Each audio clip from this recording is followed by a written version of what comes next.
This song is for those who struggle with the calling and the purpose God has upon your life. I encourage you to surrender all to Christ and say yes to His will. Here's my story. Searching for answers, needing solutions, finding the obvious call on my life, following my purpose. Hello to each of you and welcome to another episode of Jamming with the Maestro, an inspirational gospel radio show sponsored by the Lewis Chapel Missionary Baptist Church Network. I am your host, songwriter, recording artist, and minister of music, Will Harris. Listen, during the month of February, we are celebrating the accomplishments of our HBCU choir directors, and we have a very exciting show for you today. But before we get started, go ahead and click like and share this broadcast with someone. If you're watching us on YouTube, go ahead and subscribe to us so that you never miss an episode of Jamming with the Maestro. Before we jump into our episode today, I always like to do a little gospel music trivia. Well, today it's just music trivia. Well, today actually it's HBCU trivia. And I want to start off with something. This well-known historically black college was founded in 1867. Gospel artist Richard Smallwood, actress Felicia Rashad, and our current Vice President of the United States of America, Kamala Harris, are graduates of this illustrious university. What university am I speaking of? I hope you guessed Howard University in Washington, D.C. I hope you guessed Howard University. I'm going to share one more with you and then we're going to jump into our show. This historically black college was founded in 1866. It is the oldest HBCU in the state of Mississippi. Famous hymn writer Lucy Campbell and yours truly are graduates of this illustrious university. What college am I speaking of? I hope you guessed Rust College in Holly Springs, Mississippi. Rust College. Listen, we are so blessed today to have in our midst Dr. Denise Payton. She hails from Spring Lake, North Carolina. She's a singer, choir director, workshop clinician, and author, and the list goes on and on and on.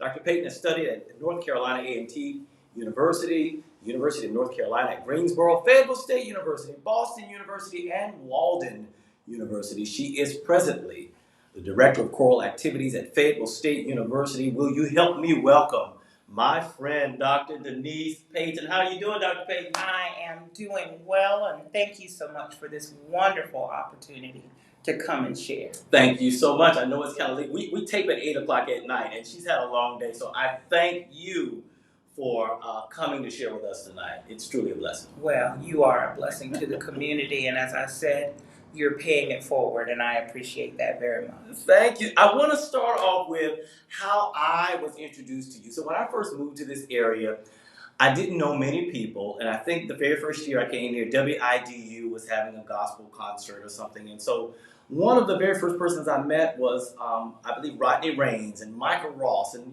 Becky White and all of the gospel artists, and they began to tell me about the work you had done over the years at Bethel and how your church choir was phenomenal. Back in the day, you all would have these choir concerts and choir anniversaries. And I said, well, I've got to meet her. And so actually, I ended up meeting your daughter before I met you, yes. Jeray. But it has been such a blessing to know you. I'm so honored to have you tonight and to just talk about the HBCU experience and what you've done over there at Fayetteville State University. I want to start off with telling us where you're from and how did you get your start in music? Well, I never let anyone say that I am from Fayetteville because I am from Spring Lake, North Carolina, formerly known as Manchester. Okay. I have been doing music probably since I could speak, but I know my first solo, I was 5 years old, and WIDU came out to Manchester Elementary School, and I sang the Lord's Prayer. And how old were you? 5. And you sang the Lord's Prayer? I sang Wow. the Lord's Prayer. How Not Twinkle, well, Twinkle how Little Star, well none I of did that. it, I don't know, but this was a time of segregated schools, and so my first cousin happened to be the principal at Manchester Elementary School, and he knew that I sang, so that's how it started. I always loved music. I'm gonna share something with you and your audience that many people don't know, unless you read my book. Uh, my brothers and sisters, which I am the youngest of, used to tell me that I couldn't sing. And they would tell mom and dad to tell me to hush because I was messing them up. And I tearfully told them, that's okay, because one day I'm going to sing better than all of y'all. I love it. And God said, so let it be done. And so that is my claim to fame. But we were not rich. I'm not the product of someone who had private lessons prior to going to college. I taught myself how to read music. I practiced all the time, singing. My high school director didn't quite recognize and understand, I think, because my voice was very different. When I sang in my church, everyone else sang a certain way, and mine had a different timbre. And everyone would always look back and, who is that singing like that? And so my father said, you're going to have to go to Fayetteville State. And I said, no, Daddy, I'm going to A&T. And he said, I don't know whether I can send you to A&T. I said, it's okay. I did an audition and I got a full scholarship. And that's how all of the formal education of music began. But I can't remember a time that I wasn't singing. Singing to me is healing.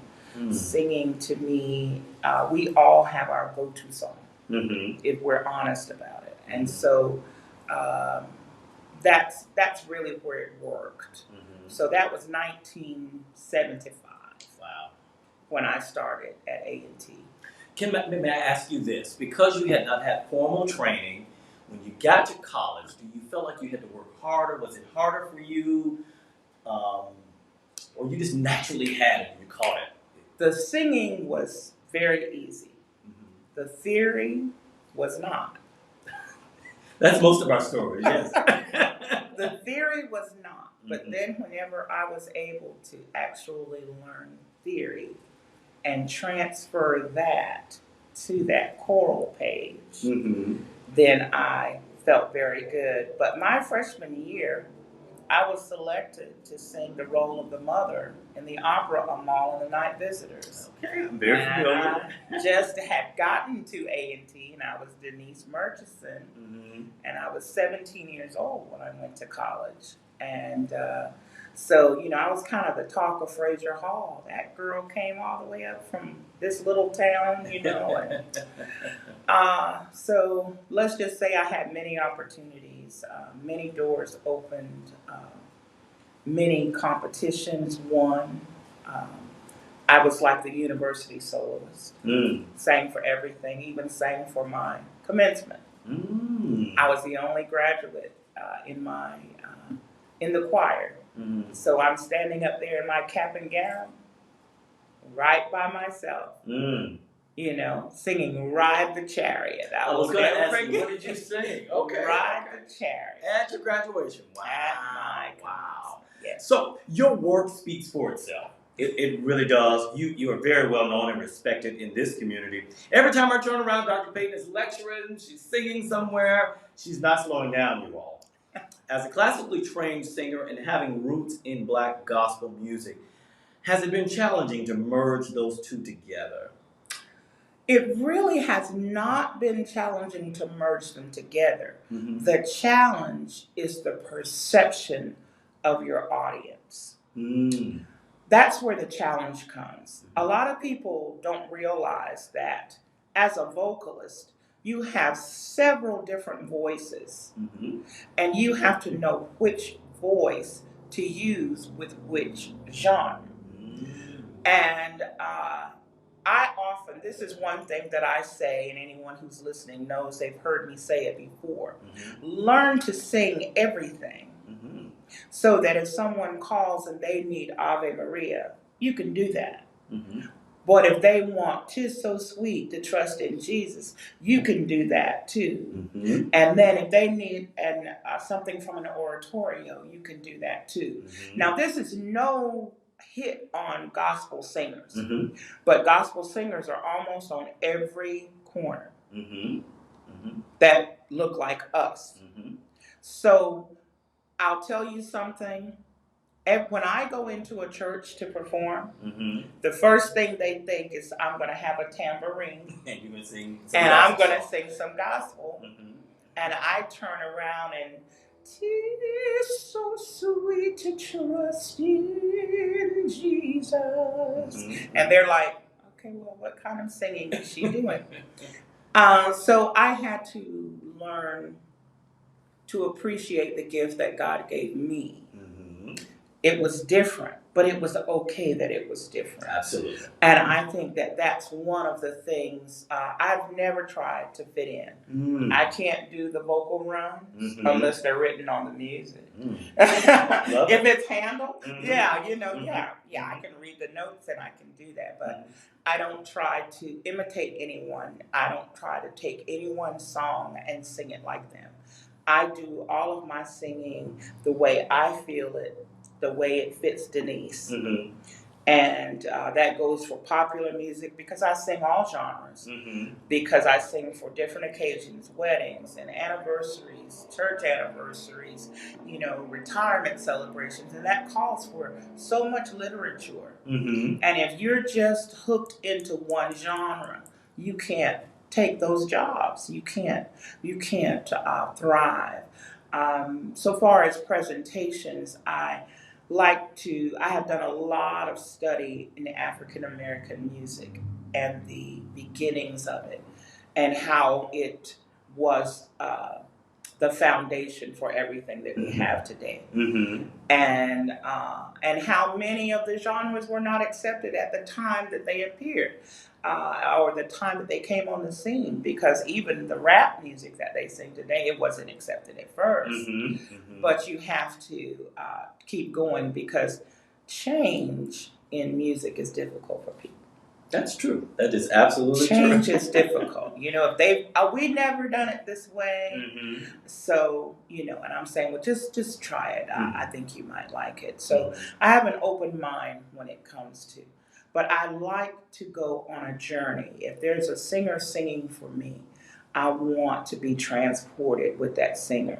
So when I sing something, I try to take the audience on the journey. Absolutely. Absolutely. I love it. I love it. And just to piggyback off of what you were saying, everything is not for everybody.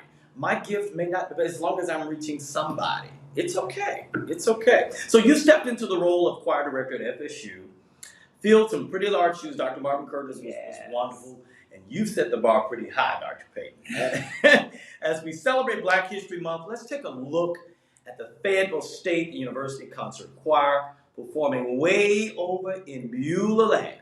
And this arrangement is by Stacy Gibbs.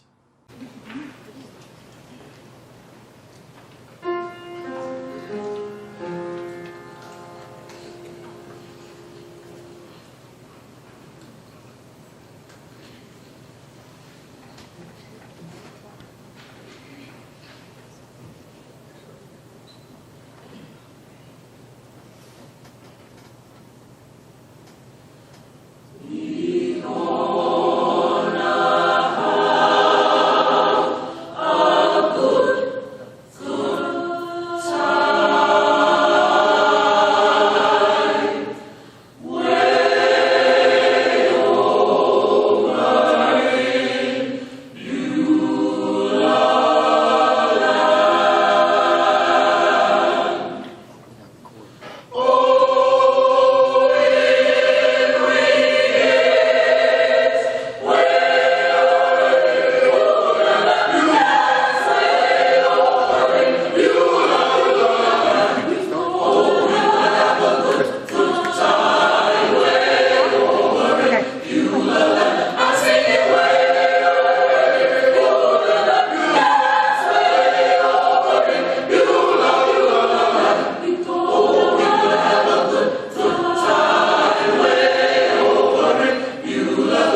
The Negro spiritual is a beautiful art form made popular in America by the Fifth Jubilee Singers. By the way, I love the Fifth Jubilee Singers.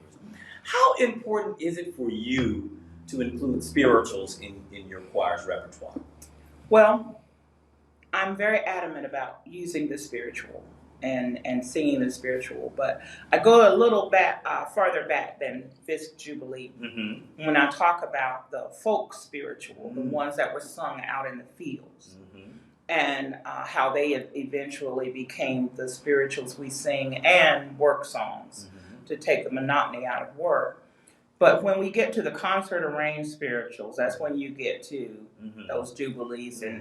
And you know, Harry T. Burley was the first composer to write the spiritual for the solo voice. Mm-hmm. But he got a lot of grief about that from those in the Harlem Renaissance, like Langston Hughes and Sir O'Neill Hurston. They said that he took all of the emotion and the feeling out of it to make the music accessible for anyone to sing. Yet, with that said, Burley's high voice and low voice are still in my studio, and we still utilize those songs. The spirituals are moving. And there are three different types. Of course, we have the jubilees, which are happy. We have the sorrow songs, where there is some sort of struggle. And then we have the coded messages, you know. Master always figured, you know, yeah, they're just loving to sing and didn't realize this is how I'm telling you and communicating with you. Same as with drums. Same as with braids. Braided hair. Because braided hair was like a map. They didn't realize that, but you know, they braided their hair a certain way. But I will say, people always want to bring up Amazing Grace when you talk about spirituals. Yes, I will give John Newton the credit of writing the lyrics, but he heard that melody when he brought the women to the slave ship.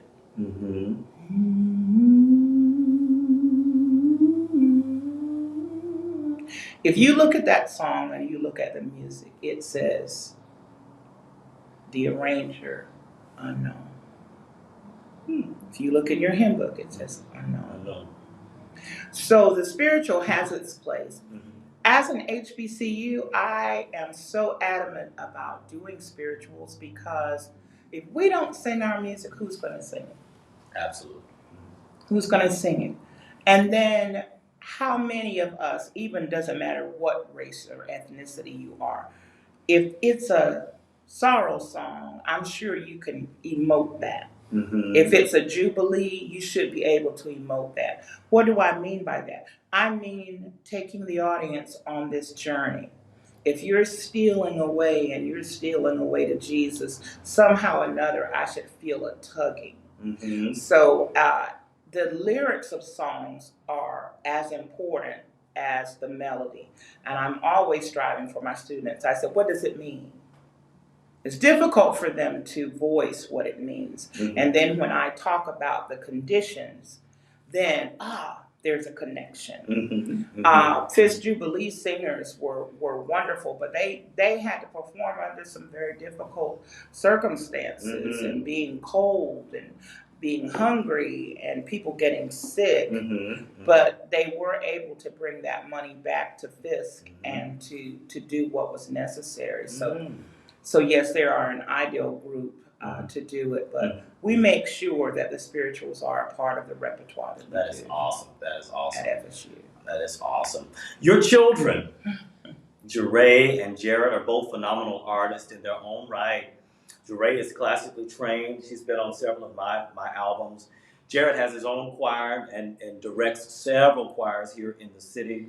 How does it make you feel when you see your children following in your footsteps? Well, that happened naturally, I think.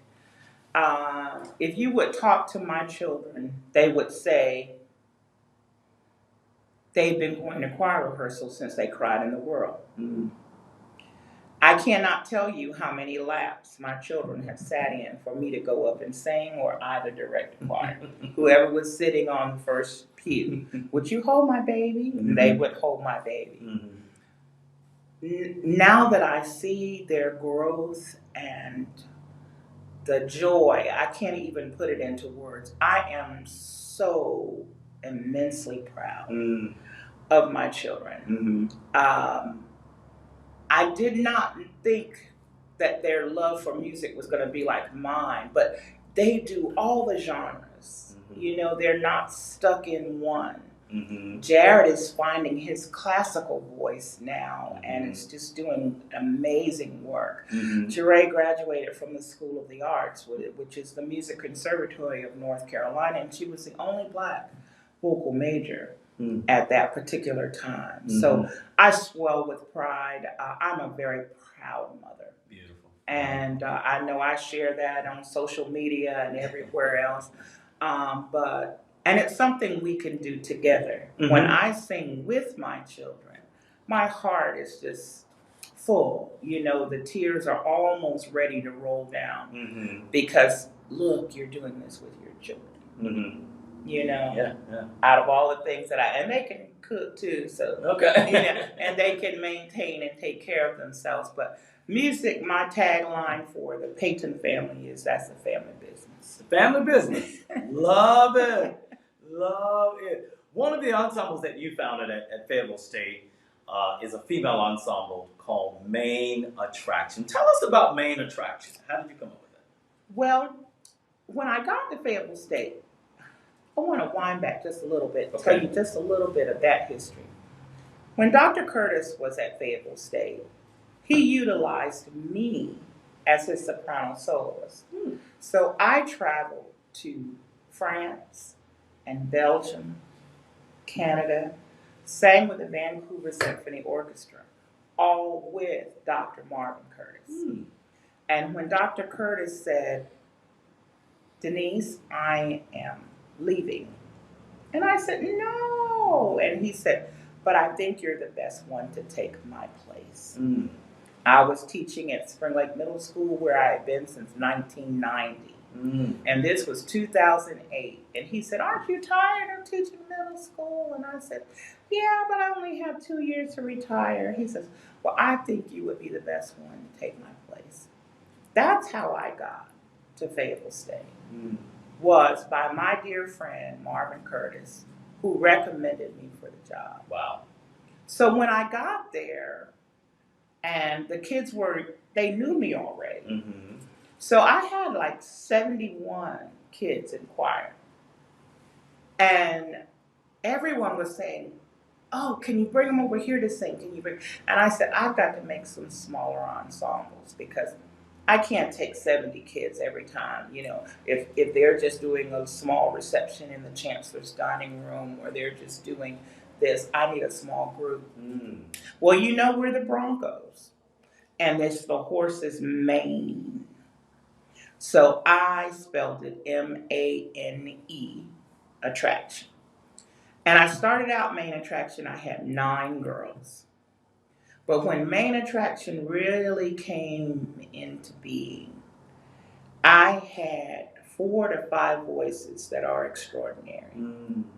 And that's Tamani A.G. Boyce, Alicia Small, Shireen Stone, Jerica Edwards, Larita Somerville. These are voices that are heavenly still today. And I still consider them my children, my girls. But they put us on the map. They put us on the map where people were just clamoring. And then after I did Main Attraction, the guy said, that's not fair. We need something. And so I started Men of Distinction. But I made the Men of Distinction doo-wop and Temptations and things. So they're a big hit at homecoming for those things because, you know, if you get up and sing My Girl to the queens, the former queens of Fayetteville State, that's always a hit. So, but Main Attraction are just a phenomenal signature group. But I spelled it. It gets spelled all kinds of ways, and I would see the reasoning behind that was because we were the Broncos, and that was the main, you know. And so I love those girls, and Aaliyah Lambert, and I could just go on and on because I have just been very, very blessed to find girls. And I did not teach those girls songs. I gave them ideas. Mm-hmm. And they went into the practice room and worked out their harmonies. Let's hear Main Attraction work out these harmonies. Ladies and gentlemen, Main Attraction.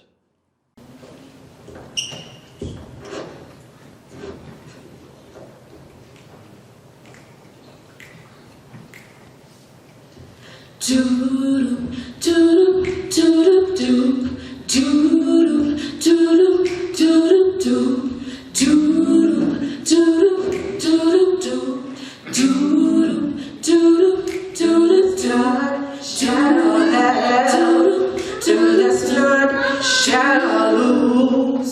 So the Bible says, and it still is new.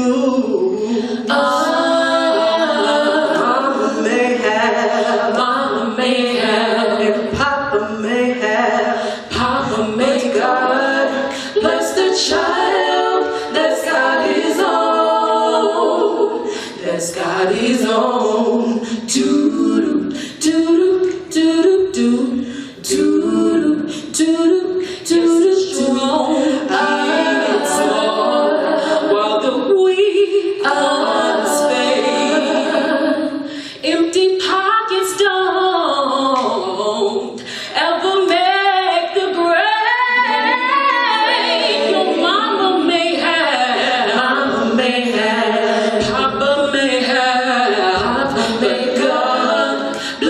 Child that's got his own, that's got his own. Doo doo doo doo doo doo doo doo doo doo doo doo doo doo. Oh, money, money, you got lots of friends,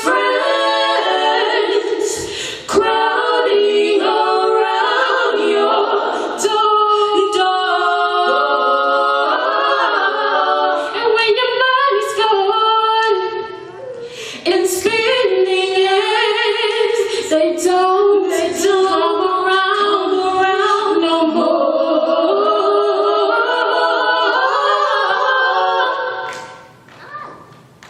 Rich relations give crystal bread and such. You can help yourself, but don't take too much. Mama may have, Papa may have, Papa may God bless the child that's got his own, that's got his own. Doo doo doo doo doo doo. Oh, money, money, you got lots of friends. Oh, money, money, you got lots of friends, crowding around your door. And when your money's gone and spending it, they don't come around no more.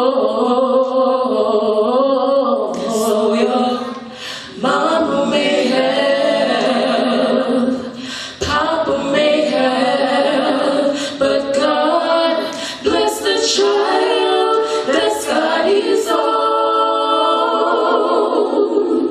that's got his own.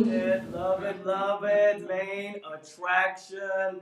Dr. Payton, you mentioned all of these wonderful singers, and you mentioned that you forgot Brittany Thompson. Brittany Thompson is a phenomenal singer. A lot of these singers that came through her they're a part of my albums, have been a part of my choirs. You know, all of them are phenomenal. Let's talk real quick. We're running out of time. What happens next for Dr. Denise Payton? Well, of course, whereas you and I know that we can celebrate Black History 365, 52, 24/7, this month has been designated. So Fayetteville State Concert Choir will be singing for John Wesley Church on February 13th. That's their FSU day. We'll be singing for various programs that happen on campus. We're still doing things virtually. But we do have singers' masks, which have given us some sort of protection. And I'm real pleased to say I don't have a very large choir, but I have a choir full of singers. That's great. During the height of the pandemic, I went down to 8. Can you imagine having 71, having 40 on a regular? And then to get down to 8. So the pandemic has affected all of us, church singers, university singers, everyone. And everyone hates the mask, but you just have to protect yourself because you have something, you have to catch the droplets. But I will be at Cleveland High School. I believe it's February 17th. And I'm going to be talking to those students about African American music. And then Cumberland Choral Arts is sponsoring what we call Leave Us, Lift Every Voice and Sing. And so I'm one of the featured soloists there. The concert choir is going to open that up with the song Yukutula, which is a prayer for peace. It's a Zulu gospel song.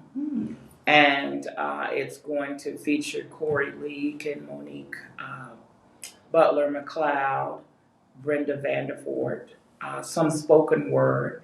And this year we're branching out just a little bit. We're doing, of course, art songs and classical music. We're doing spirituals, but we're also going to do Motown. And we always end our concert with Dr. Roland Carter's arrangement of Lift Every Voice. Oh, well, I will be in the house. I believe you can go to eventbrite.com, get your tickets for this. I will be in the house. I'm so excited to witness this amazing concert. As we end today's show, I want you to tell our listening audience how we can reach you, your social media, how we can book you. Well, I think probably every student at Fayetteville State has my cell phone number, but you can find me on Facebook simply by my name, Denise Murchison Payton.